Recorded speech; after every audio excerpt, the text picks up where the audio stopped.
नमस्कार, मेरा नाम है ज़ीशान कास्कर और आप देख रहे हैं द वायर।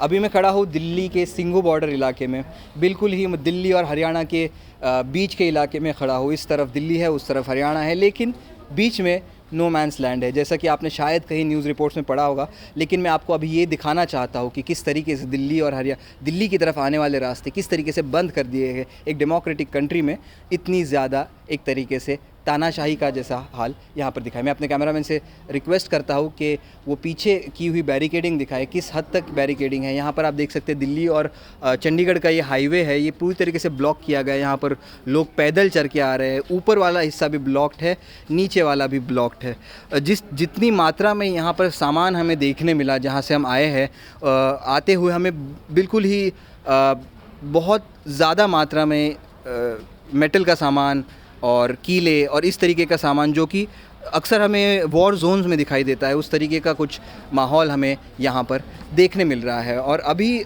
दूसरी, मैं जैसे कि कोस्टल एरिया से आता हूँ, पीछे एक कंटेनर्स है मेरे पीछे। हम देखते हैं कि बड़े बड़े पोर्ट्स पे ऐसे कंटेनर रखे होते हैं, तो आज दिल्ली की सड़कों पर ये कंटेनर यहाँ पर रखे हुए हैं। यहाँ के और ताज़ा हालात जानने के लिए, क्योंकि कुछ लोगों से, आम लोगों से हमने जब बात की, यहाँ के निवासियों से, सिंघू के निवासियों से जब बात की, तब उनका कहना था कि यहाँ पर 3 दिनों से लगभग बैरिकेडिंग की हुई है। तो यहाँ के एक निवासी हैं, इनसे हम बात करते हैं और पूछते हैं कि आखिर कितने दिनों से और क्या हालात हैं यहाँ पर 2-3 दिन से। पहले आप नाम बताइए अपना। सर करीम खान नाम है मेरा। करीम जी, यहाँ पर क्या हालात थे 2-3 दिनों से? ये अभी जो है ना, आज का बंदोबस्त नहीं है, जो ये है ना सारा का सारा सिंघू बॉर्डर पे, ये पिछले 4 दिन से लग रहा है। ओके। रेगुलर सारे आसपास के थाने अलर्ट है 4-5 दिन से। और उसके बाद धीरे धीरे पहले यहाँ पे पत्थर आए, फिर ये बैरिकेटिंग आई, उसके बाद ये कंटेनर जो है तुगलकाबाद से मंगाए गए हैं। अच्छा। कुछ जो गाड़ियाँ जो पुलिस के जो यार्ड में खड़ी रहती है ना, जो आगे बंद हो जाती है, वो भी ऊपर, अगर आप ऊपर कैमरा दिखाना चाहो तो ऊपर भी बहुत सारी मतलब पुलिस की गाड़ियाँ खड़ी हुई हैं, जो लोगों की पकड़ी हुई गाड़ियाँ होती हैं। ओके।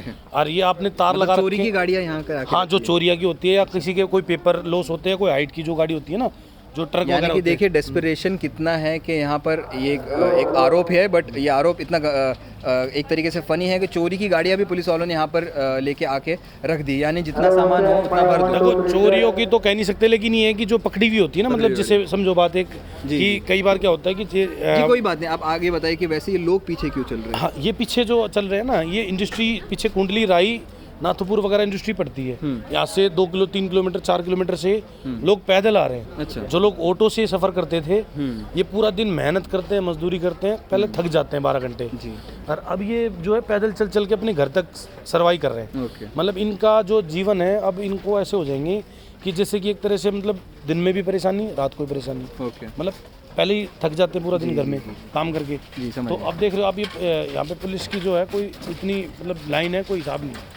और ऊपर आप देखोगे सारी की सारी टीम है, बीएसएफ की टीम है, सीआईएसएफ की टीम है, कैंट की टीम है जी। यहाँ पर जैसे कि होम गार्ड हैं सारे, टोटली जितने भी है ना, तो दिल्ली के सारे बॉर्डर पे ऐसे लगा रखे हैं जैसे कोई एक बहुत बड़ा एक वॉर जोन हो। मतलब ये आप समझ सकते हो कि जी, जिस तरीके से ये डिस्क्राइब कर रहे हैं बिल्कुल गलत नहीं है इसमें कि एक वॉर जोन में तब्दील हो चुका है। यहाँ पर जो पुलिस की मात्रा है वो शायद ही दिल्ली के किसी भी इलाके में इतने ज़्यादा पुलिस इकट्ठा हमने देखे हो। शायद हमने अगर देखे भी हो तो पिछले 2 साल पहले जब किसान आंदोलन हुआ था दिल्ली में, साल भी थे यहाँ पे, 2 साल पहले जब किसान आंदोलन हुआ था, उस वक्त हमने एक तरीके से मोबिलाइजेशन देखा था।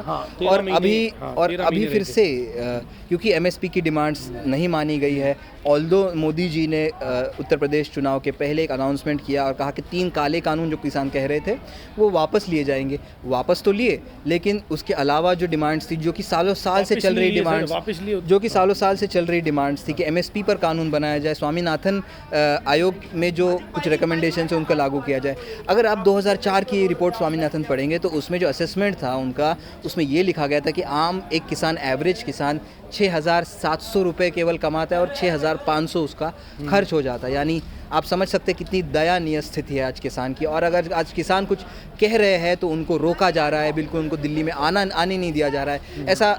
ऐसा फील हो रहा है किसानों को कि मान लीजिए उनकी दिल्ली उनका देश है ही नहीं। तो इस तरीके के बंदोबस्त यहाँ पर हमें देखने मिल रहे हैं। आप कुछ कहना चाहते हैं? और मैं ये कहना चाहता हूँ, देखो क्या है कि अब हमारा किसान जो है अन्नदाता होता है जी। और अन्नदाता के लिए इतना जो, अब ये भी देखो, ये भी किसान के बच्चे हैं, जो सब ये फौजी हैं, पुलिस है, ये भी कोई बड़े कॉर्पोरेट के बच्चे नहीं हैं, ये भी सब पुलिस जो है सब किसान के ही है। लेकिन अब देखो क्या है कि अब दोनों आमने सामने हो रखा है। पीछे शंभू बॉर्डर है, उस पर मतलब इतना बड़ा वो कर रखा है, क्या कहते हैं, मतलब वहाँ पे भी कीले लगी हुई हैं, पूरा बंदोबस्त, मजबूत बंदोबस्त है। तो वहाँ पे भी कोई मतलब कमी नहीं है आपकी बार, क्योंकि पिछली बार थोड़ा बहुत हल्का बंदोबस्त था तो दिल्ली तक आ चुके थे वो। अब की बार जो है केंद्र सरकार जो है अब की बार कोई हल्के उसमें नहीं है, मतलब अपने प्लान में उन्होंने पीछे से पूरा का पूरा मजबूत बंदोबस्त करके रखा हुआ है कि जो किसान ना आ पाए। तो जिस तरीके से ये हमें निवासी कह रहे थे कि पिछली बार का जो बंदोबस्त था उससे कई ज़्यादा कठोर इस बार का बंदोबस्त हो रहा है। पिछली बार यानी पिछले किसान आंदोलन के दौरान जो बंदोबस्त था। खैर अभी बजे है दिन के शाम के 8 बज रहे हैं सिंघू बॉर्डर पर। अभी अपडेट यही है कि किसान जो दिल्ली की तरफ आ रहे थे उनको पंजाब और हरियाणा की बॉर्डर पर यानी शंभू बॉर्डर पर ही रोका कि उसके आगे अभी तो फ़िलहाल किसान नहीं आ रहे। लेकिन यहाँ पर जो स्थिति बन गई है एक तरीके से एक वॉर जोन में तब्दील हो चुकी है सिंघू बॉर्डर। मेरा नाम है ज़ीशान कास्कर, आप देख रहे हैं द वायर।